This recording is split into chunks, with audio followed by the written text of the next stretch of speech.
contexto de las pedagogías emergentes y las metodologías activas, tenemos que pensar de otra forma el acceso a la evaluación de los estudiantes, sin dejar de lado la tradición de evaluar, que ha sido la tradición quizás más larga en la historia de la humanidad, de saber qué se ha aprendido para luego construir el conocimiento a partir de estos aprendizajes previos. Es importante pensar de otra manera ya en entornos virtuales de aprendizaje, porque aunque la presencialidad permite mucha más interacción humana, hoy día a través de los artefactos electrónicos, los celulares, los computadores, nos encontramos ante un panorama y un escenario distinto. Por lo tanto, tenemos que partir de una premisa básica, y es aquella que nos recuerda que es importante evaluar el potencial de los estudiantes para aprender de este potencial, de qué han alcanzado, qué está pendiente por alcanzar por parte de ellos, en lugar de medir lo que acaban de hacer. Fíjense que no nos estamos quedando en una evaluación del pasado, de estadística, de medición de lo que ya saben, sino desde un punto de vista más prospectivo de qué es lo que en el futuro están por aprender o por reforzar o por afianzar, depende cómo sea. Por lo tanto, en este contexto, las pruebas actúan como una herramienta de diagnóstico, un diagnóstico que permite al maestro, y en los casos actuales que ya conocemos algunos programas especializados, a los computadores ofrecer orientaciones al estudiante sobre el proceso de evaluación, de cómo hace el proceso, qué ha alcanzado y qué tiene todavía que alcanzar. De esta manera, nosotros en nuestra experiencia más personal con los estudiantes, nos hemos dado cuenta que la relación entre el evaluador, en este caso podría ser el evaluador, el estudiante como autoevaluador, o el par como coevaluador, o de alguna manera la heteroevaluación desde aquel que ha compartido los conocimientos de su experticia como maestro, como profesor, nos damos cuenta que no es un tema neutral.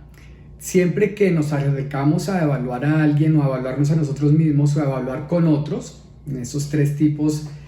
habituales de evaluación, la autoevaluación, la coevaluación y la heteroevaluación, nos damos cuenta que no hay neutralidad, porque hay una intencionalidad, porque hay un propósito de encontrar las maneras adecuadas para seguir promoviendo el aprendizaje del estudiante. Por lo tanto, de lo que se trata en los procesos de evaluación es identificar las barreras que todavía existen para que el estudiante pueda reconocerse también en el conocimiento, reconocerse y saberse quién es. Esto le permitirá aplicar a él y a quienes le evalúan estrategias adecuadas para superar esas barreras y esas dificultades. Es por lo tanto valioso en estos contextos de evaluación, tanto presencial como mediados por la tecnología, desarrollar habilidades que tengan que ver con el razonamiento, con la resolución de problemas, la toma de decisiones, el liderazgo, la creatividad, la alfabetización digital, entre otras muchas habilidades, y luego podríamos verlo también en un contexto de competencias. Por lo tanto, no podemos olvidar la tradición a la que nos hemos visto llevados a desarrollar en la historia de la humanidad, sobre todo en la historia más reciente, desde la escolarización generalizada de la sociedad los últimos siglos. Por lo tanto, de lo que se trata es de que una vez nos pongamos delante de estas plataformas, podamos ver de qué manera podemos trabajar juntos con los estudiantes para resolver un problema, y haciendo énfasis en que el maestro sigue siendo esa guía continua, adecuada, ese referente, aquel con quien se puede hablar en torno al propio conocimiento, y también desde este punto de vista de la evaluación. Veremos también que cada vez aparece una interactividad por parte de software especializados en el tema del acompañamiento en la evaluación, pero jamás se puede dejar de lado la mediación de la otra persona.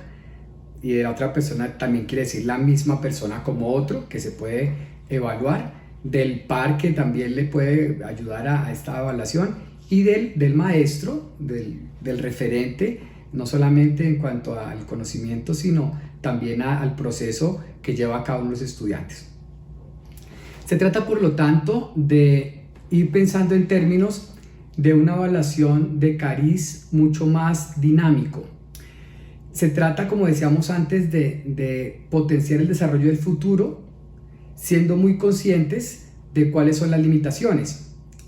Se trata de no quedarnos con una evaluación estática, una evaluación que se trata de medir, de sacar estrategias y de sacar estadísticas y brindarnos unos datos que luego pueden ser evaluados, sino que de alguna manera entre en diálogo estas dos tipos de evaluación, esa que es estática, que mira más hacia atrás, y la que es dinámica y mira más de manera prospectiva. Por lo tanto, estamos hablando nuevamente en un contexto de acceso a los datos, a la información, pero que no se quedan como un tema estadístico, sino que se lanzan al conocimiento, a que esos datos sirvan desde la guía, la orientación, el acompañamiento del maestro, para que el estudiante pueda construir su propio proceso educativo y pueda generar sus propias búsquedas. Se trata, por lo tanto, de proporcionar una evaluación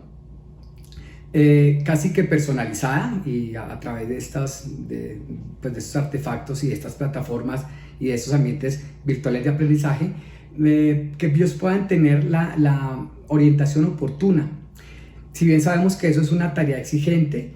también sabemos que tiene que haber la presencia y el acompañamiento del maestro, tanto por el tema de la necesidad del contacto, de la interacción, aunque sea a distancia, aunque sea no totalmente presencial, pero sí también ver la posibilidad de que el maestro ayude a regular el uso de esa cantidad de software que también ayudan a hacer unos procesos evaluativos. Y en este sentido, pues entre más se desarrollen esos software especializados, más quizás tiene que ser la guía y el acompañamiento de los maestros. Para terminar y ya comenzar a entrar en este tema más allá de esta introducción, simplemente un detalle importante, y es que para que podamos pensar cómo construir esas pruebas que nos permiten entender una idea general sobre el estudiante, puede ser un poco detenida en el tiempo y que comienzan esos procesos también de dinamicidad, de diálogo, de interacción, etc. Para tener una prueba más o menos confiable, debemos tener en cuenta dos cosas importantes. La primera, los ítems de la prueba, del tipo que sea, deben ser estables. Los ítems me refiero a las preguntas que se tienen que responder y que les ayudarán a los estudiantes a ir apropiándose de su proceso de aprendizaje. Sin embargo, el procedimiento de evaluación, aunque los ítems de la prueba sean estables, sean de alguna manera firmes, estáticos, estables, el procedimiento de evaluación debe ser dinámico, es decir, que se asocie deliberadamente al cambio, porque cuando estamos en un proceso de evaluación con un estudiante o con unos estudiantes, en realidad, aunque las pautas, las preguntas, los lineamientos son firmes, deben ser sólidos, las preguntas bien formuladas, debemos tener en cuenta la comprensión que tiene el estudiante, el nivel de desarrollo en su proceso de aprendizaje y especialmente hacia dónde está llevando su atención y si realmente tiene toda la atención para poder desarrollar y responder esas preguntas, no solo esperando que sean respondidas con respecto a lo que yo espero de la respuesta, sino que el estudiante pueda también, o nosotros podamos también tener en cuenta lo que el estudiante interpreta, sin caer por eso en un relativismo, de lo que interpreta de la pregunta y le puede ir reorientando paulatinamente su propio proceso de aprendizaje. Por lo tanto, en este espacio de la evaluación, el lugar de los profesores es fundamental, manteniendo los esquemas presenciales, pero también ya pensando en nuestros nuevos entornos y nuevos escenarios de virtualidad y de aprendizaje digital.